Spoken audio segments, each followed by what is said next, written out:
Pero hay otros temas también. El otro día te contaba aquí a través de Millennium que había una denuncia a 14 exfuncionarios y a otras 28 personas por una maniobra, escucha la cifra, de 252 millones de dólares con importación de aviones durante la gestión de Alberto Fernández.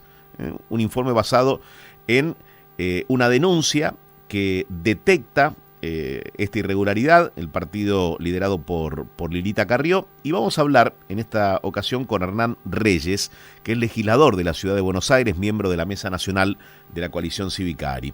¿Qué tal, Hernán? Buen día, Eduardo Bataglia te saluda.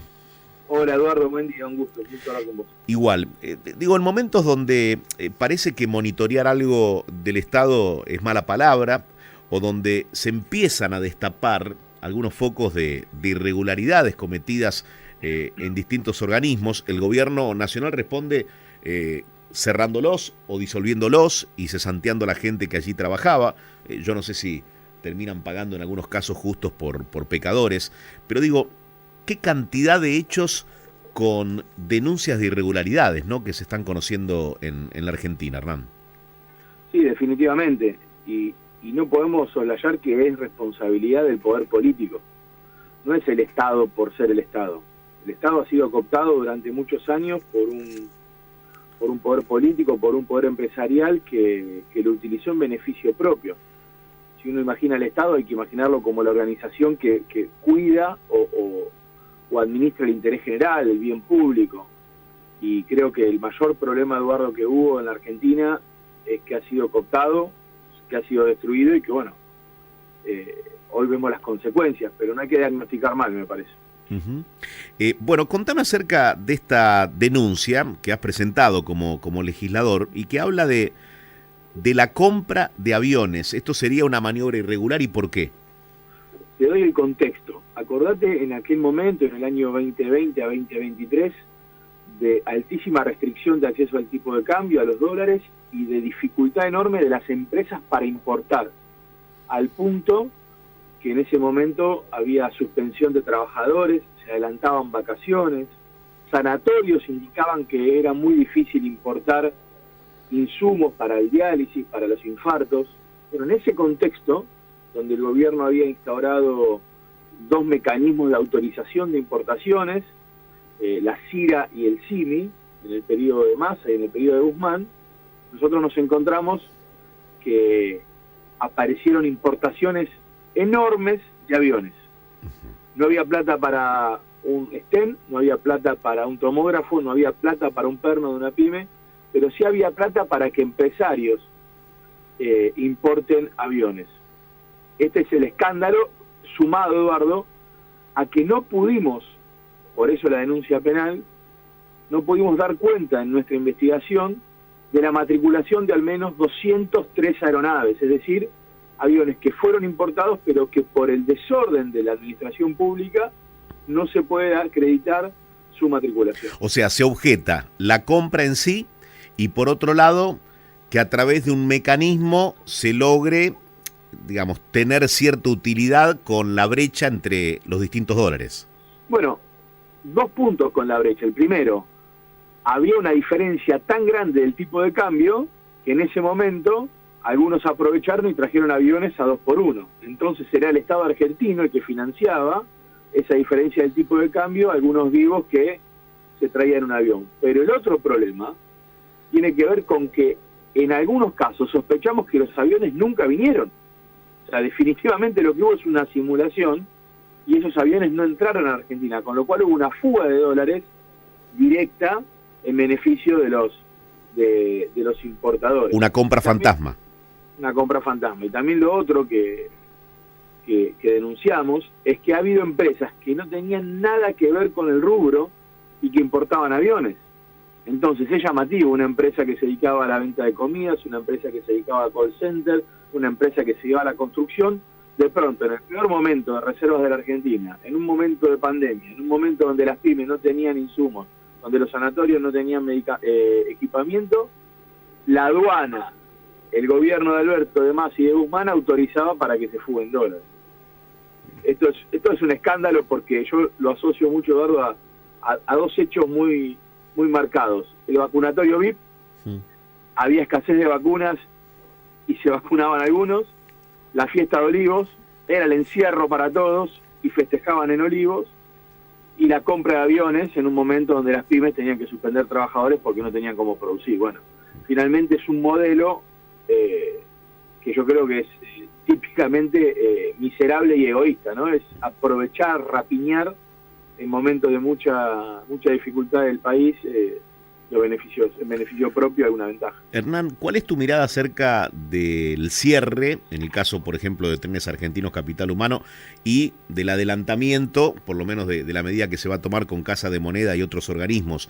Porque se detectaron irregularidades. Se habla de sueldos privilegiados, de estructuras innecesarias, de funciones duplicadas, gente que era contratada y que la verdad no tenía una función lógica en ese organismo. ¿Qué pensás con respecto a la forma en la que el gobierno está encarando este tipo de cierres? ¿Me decía cierres de trenes argentinos, Eduardo? Trenes Argentinos Capital Humano.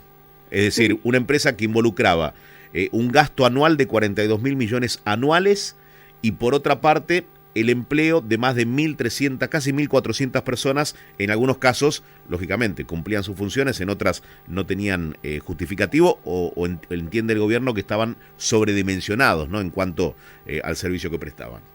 Yo no tengo ninguna duda que el Estado hay que achicarlo, hay que hacerlo eficiente, hay que ponerlo al servicio del interés general. Por eso me parece que todo lo que tenga que ver con revisar esa enormidad, ese abuso, esa apropiación de lo público por parte de corporaciones, sean sindicales, políticas o empresariales, está bien, porque la Argentina sí un problema tiene, es que ordena mal y prioriza mal su gasto. Entonces, en el afán de una posición ideológica, ¿no?, de un Estado gigante, un Estado presente, que supone un Estado que asiste a los que más lo necesitan, termina siendo lo contrario, termina siendo un barril sin fondo.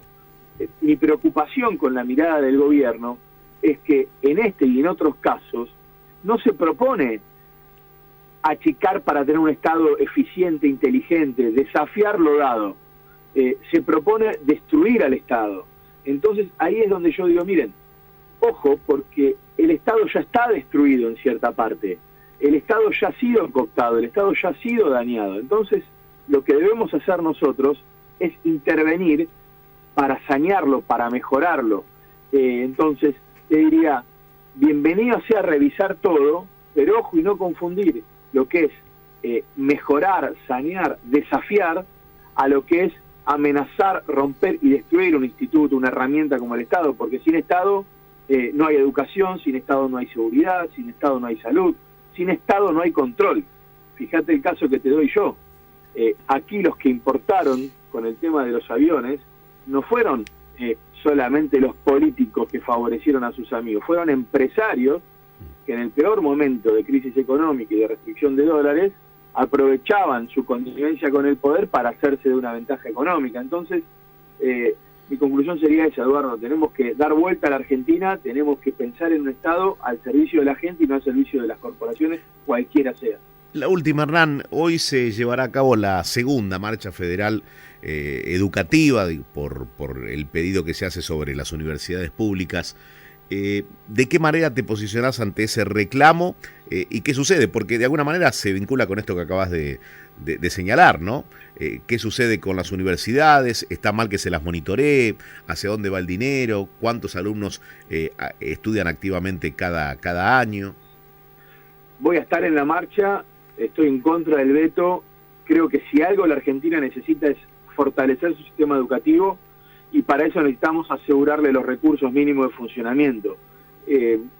Creo que hay cobardía en algunas posiciones del gobierno en decir, no, bueno, auditemos, bueno, sí, obvio, auditemos, sí, obvio, controlemos. Yo te diría más, hay que cambiar en muchos casos y discutir los planes de estudio de las universidades, tenemos que salir de las carreras largas, tenemos que vincularlas al sistema productivo, tenemos que vincularlas a las economías regionales que tienen potencialidad, a veces están muy disociadas las universidades del sistema privado, del sector privado y la ciencia y la tecnología. Hay un montón de cosas para revisar. Ahora, ojo, que no es lo que están proponiendo. Al principio de año les cortaron el grifo, no tenían ni para pagar la luz.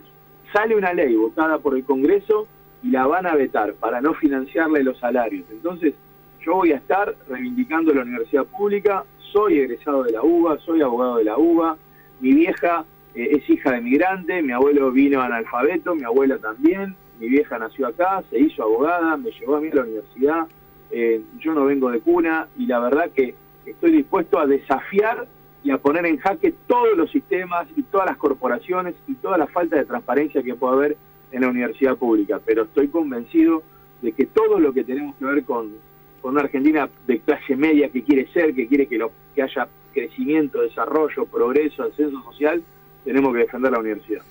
Hernán, muy claro, como siempre. Gracias por haber hablado con nosotros. Un abrazo, Eduardo, que tenga buen día. Hernán Reyes, legislador de la Ciudad de Buenos Aires, miembro de la Mesa Nacional de la Coalición Civil.